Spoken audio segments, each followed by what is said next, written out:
Naturalmente, deve haver uma maneira de deduzir o teorema da conservação da energia no contexto da formulação lagrangiana da mecânica.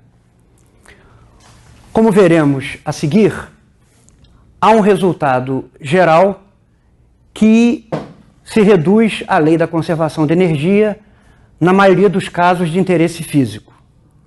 Esse resultado geral é o seguinte: o teorema afirma o seguinte: dadas n coordenadas generalizadas e a lagrangiana L associadas a um sistema mecânico, se a lagrangiana não depende explicitamente do tempo, então esta grandeza H, definida por esta equação, é constante de movimento. Vejamos a demonstração desse teorema.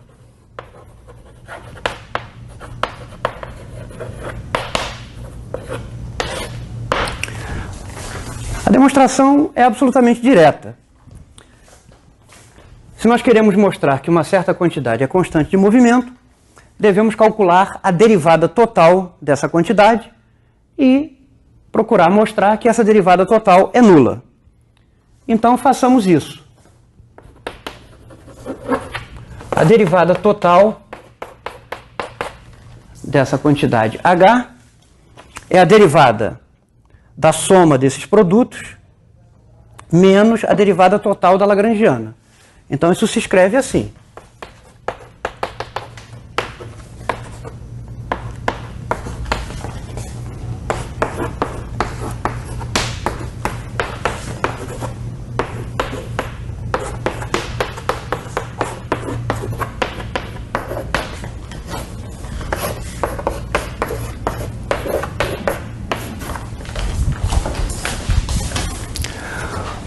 O primeiro termo é derivada desse produto. Derivada do primeiro vezes o segundo, mais primeiro derivada do segundo. E esses termos da derivada total da lagrangiana em relação ao tempo são obtidos utilizando a regra da cadeia.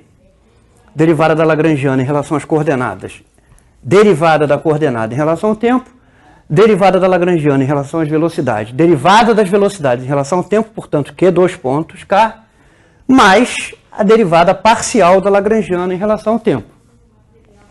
Agora, se nós vejam que estes termos aqui são cancelados por estes. Além disso, pelas equações de Lagrange,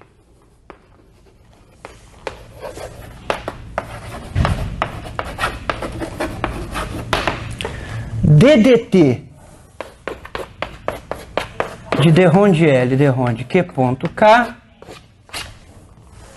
é igual a d-rond L, d-rond QK. Portanto, estes termos aqui são cancelados por estes da primeira soma. Portanto, sobra apenas o seguinte: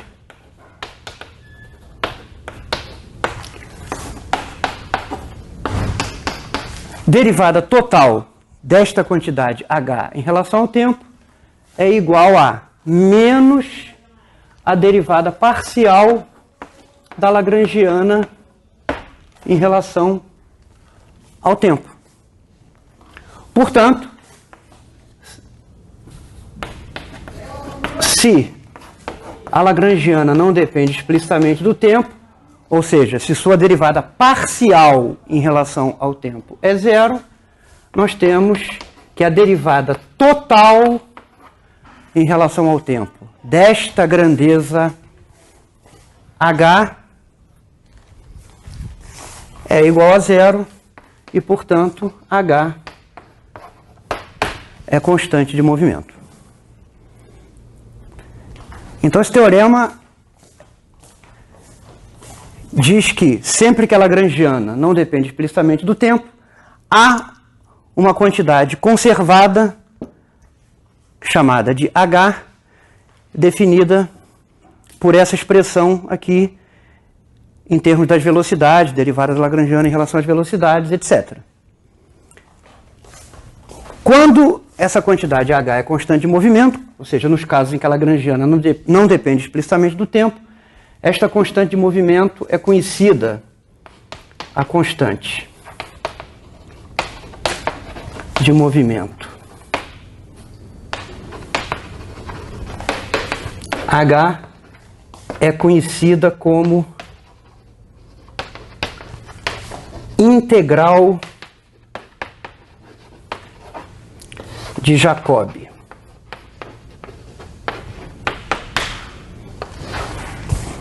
A palavra integral aqui está sendo usada no sentido de constante de movimento, de grandeza que permanece constante durante o movimento do sistema mecânico.